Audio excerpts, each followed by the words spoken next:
So this is our handy little tool for checking your E-steps, not just setting them, but for checking them. And let me tell you why checking them.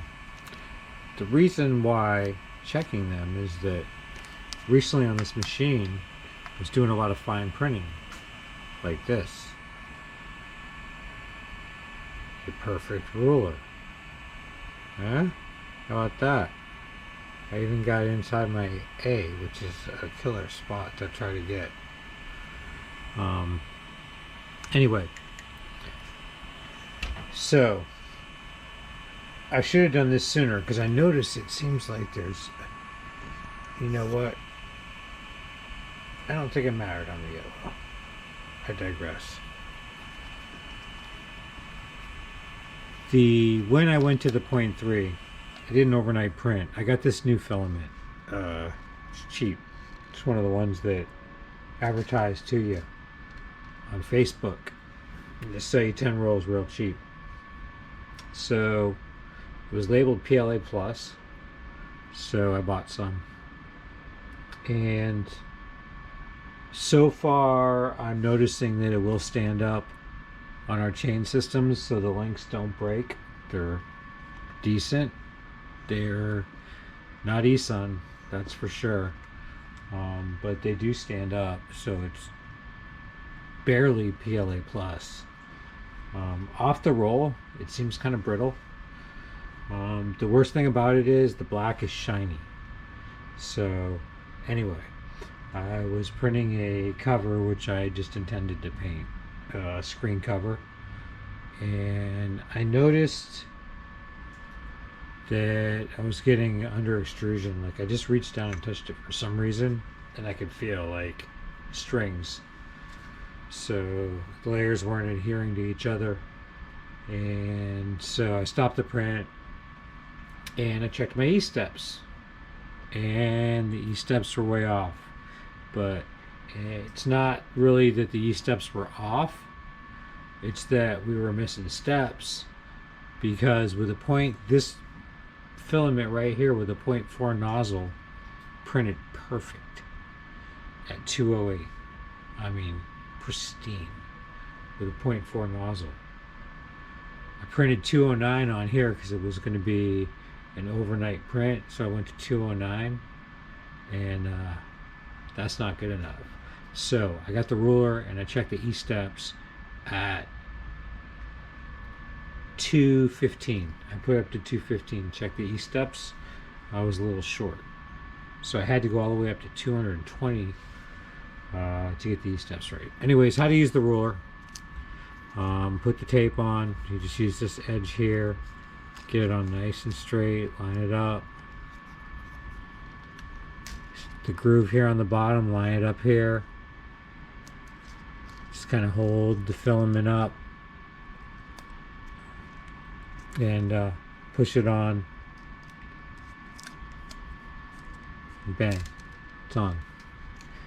So I'm going to do it without bending the thing over. I don't think it mattered much. Okay, so we have our tape on here. So before we started, we ran a couple, about 10 millimeters of filament through it before I put the tape on. That way, taking out any retraction that happened at the end of the last print. I have the ability to print slope. If you do not, you may have to get a script that'll print you out some G-code that'll print you out 100 millimeters at a nice slow speed. Alright, so we're pretty much good for 220. And back up, like I said, extrude 100 millimeters, slow.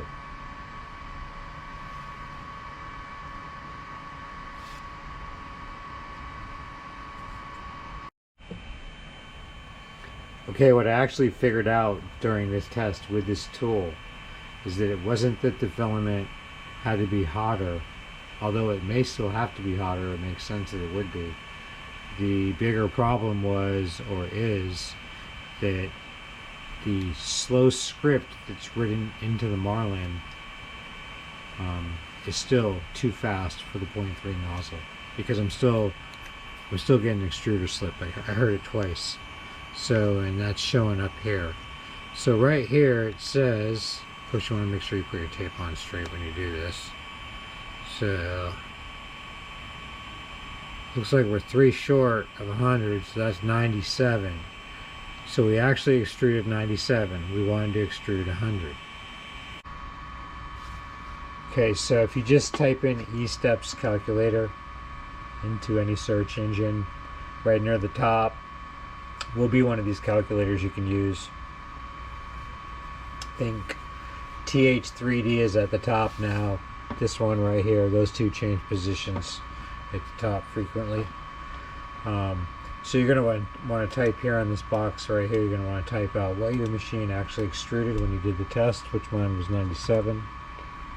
And then you're going to want to type in what your E-steps are, and I believe mine were 855.3.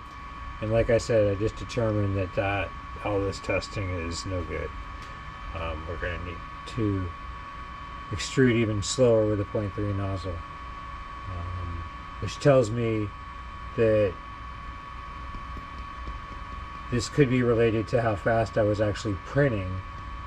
I think I did have the speed set for 50, so maybe that pushed me over the threshold of what I can do with this particular extruder. So this is the number you get right here, 881. You'll need to enter that into your printer menu or make the adjustment in your firmware. To give you an idea on the TFTs, here you go, settings, machine parameters, and then there's my number right there, and I would just change it to the 881, but